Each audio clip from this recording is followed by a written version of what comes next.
thought that it would be really fun to go over some of these really common like questions or myths regarding pregnancy. Just because there were a lot on Instagram. I went over some on there, but there's just really common questions you guys have. It's like mysterious. So I just made myself a breakfast sandwich. Gonna eat that. But there was a question about, does your appetite increase? And I can't speak for everyone because obviously there's pregnant people that get very sick and they're sick the whole time. Their appetite is like nothing. But I will say like everything increases or has increased for me, and it fluctuates throughout like each trimester. So first trimester, I was pretty nauseous.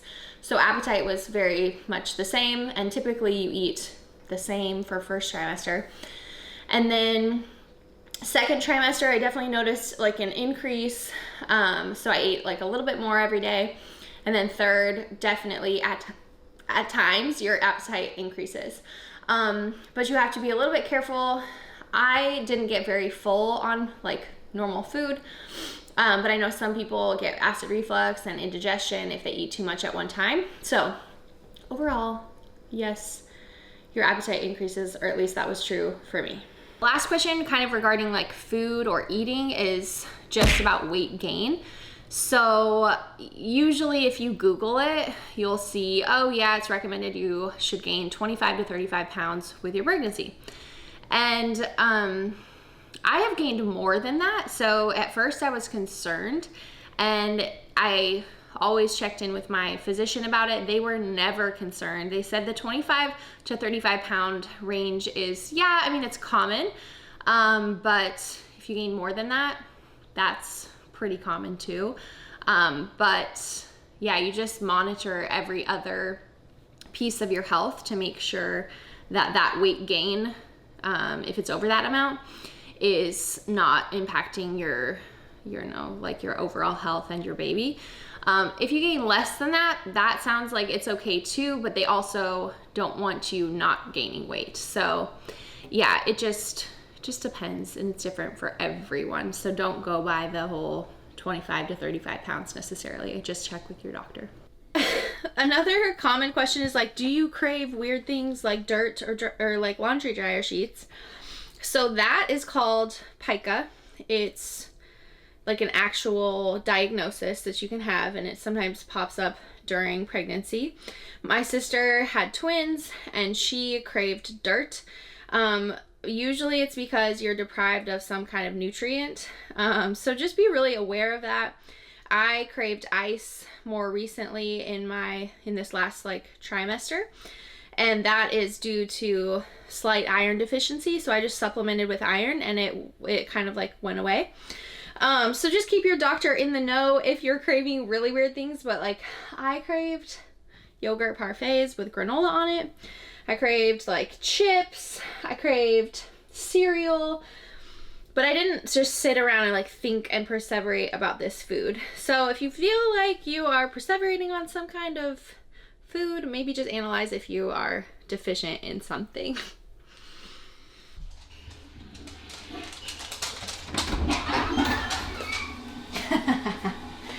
Bathroom questions. There were two of them. So one was, do you fart a lot when you're pregnant? I will say things just change. I'm personally not the type that happened to, but I know like I've had friends that have said like my husband like can't believe how gassy I am or whatever. So it didn't really happen to me. I mean, things, like I said, they change. And so maybe it's like more because everything just gets really compressed, or it's harder to like hold in if you really needed to hold something in. But you're not just like sitting around farting all the time. And then the other question was, do you get constipated? This is not everybody's experience, but I'm pretty sure most pregnant women get constipated at some point because your organs are being squished and compressed, and your baby's like pressing on all of your intestines and colon and all that stuff. So, and things also slow down. You have a hormone called, I think, relaxin, and things slow down, which means they're staying in you longer, which means they're going to be harder and you're constipated. So TMI, but that's what it is. I'm just gonna lay on my back here real quick, get nice and comfy. Just kidding. You're not supposed to lay on your back when you're pregnant. A lot of people, hi Miley.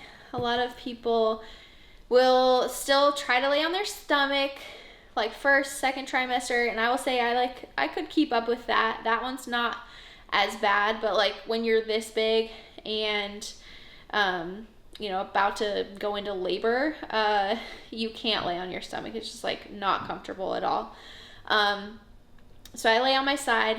As far as the back and laying on your back, you shouldn't, even if it's like semi-comfortable, because there's less blood flow that gets to your baby, and you'll definitely feel lightheaded, dizzy, like you'll know that it doesn't feel right and you'll stop. So yeah, not recommended to lay on your back. Somebody asked, can you still have sex while pregnant? Yes. Some people don't want to or have the desire to, or maybe it's painful. So everyone is different, and that's kind of what I feel like I'm telling you guys for every question is everyone is so different, so you don't really know how you're gonna be. Maybe it'll be different every time you get pregnant. You just never know. But for me, it didn't really, Brad will argue this, but I feel like it didn't really impact our sex life like much. I mean, I'm sure it's different, especially now that I'm like huge, but and then somebody said, I heard your nose gets big when you're pregnant. Maybe mine has like grown a little bit, but if you're swelling everywhere, that means like you're swelling everywhere. So my lips have gotten bigger, like everything's just like puffier. Obviously, if you're gaining weight, it's not just puffiness, it's like, you know, you're just a little bit chunkier. So yeah, maybe your nose will grow. Sometimes your feet grow. Mine didn't grow. I didn't like grow out of my shoes, thank goodness. But I know a lot of people that go up like 2 sizes of shoes, and then sometimes they don't go down. So you just never know how you're gonna be. Can you shave down there? Yes, I haven't had any like issues. Obviously, like you can't see anything, but if you shaved before and you know what that's like and you know how to do that, then you should be able to do it later. You could use a mirror if you wanted to, but just kind of like feel it out. It's not impossible. You could have your partner help you, but that's not something I wanted to do. So yeah, my answer is yes. You can still take care of it. So we got a couple more questions. Do your nipples get very, very dark and huge so the baby can see them? What do you think, Gabby? Oh no. Do you think they do? Oh, do you think they change at all? Yeah. Yeah, they do. Yep, they do. And like I said, not sure if that happens to everybody, but some people's boobs like don't get big until after they've had the baby. Some people like me get big right away, and then yes, like towards the end of your pregnancy, your nips do change, but it's not like this weird drastic change. It's just they're a little bit different, and it makes sense because your baby eats from them. So what are some other questions I'm missing? Oh, as far as labor, a lot of you asked about like tearing and how common that is. Like obviously I have no experience. I know it's very common. I'm expecting to tear. There's different degrees. So 1st and 2nd degrees are like pretty like common, and then 3rd and 4th, which is like pretty darn bad, all the way to your butt. Those are less common, but they stitch you up and you heal over time. And yes, it sucks, but that is the nature of childbirth. Not everybody tears, but I would say majority of people do. There was a question about extra hair growth, if you grow extra hair. My hair growth actually like slowed down a lot of pregnancy, and like I didn't have to shave my legs as much. It was really weird. And then I would say like it changed 3rd trimester, and I was like back to my normal self. So extra, I don't know. It just depends on who you are. Is it painful when the baby moves? Only because she's like huge right now. Is it painful? And only in certain positions. So sometimes they'll kick you in the ribs and stuff. And then the last question is, when you're having sex, does your husband or mate poke the baby's head? Honestly, I don't know. I mean, maybe at this point that would happen because like I'm so close to labor, so the head is literally right there on your cervix, so maybe. But not in a way that I've ever like noticed her like moving because of that. It's maybe that's TMI, but like I just have never noticed. But anytime throughout pregnancy though, your baby has a lot of room and they're not sitting right there, so it's probably not going to happen. That was the last question. So hopefully you found this helpful or entertaining. I know pregnancy is just a weird thing if you've never experienced it. It's wonderful, but yeah, there's just a lot of weird stuff that happens. So comment below if you have any other questions so we can answer them. But share it with a person that might be considering getting pregnant. Subscribe if you haven't. You're worth it.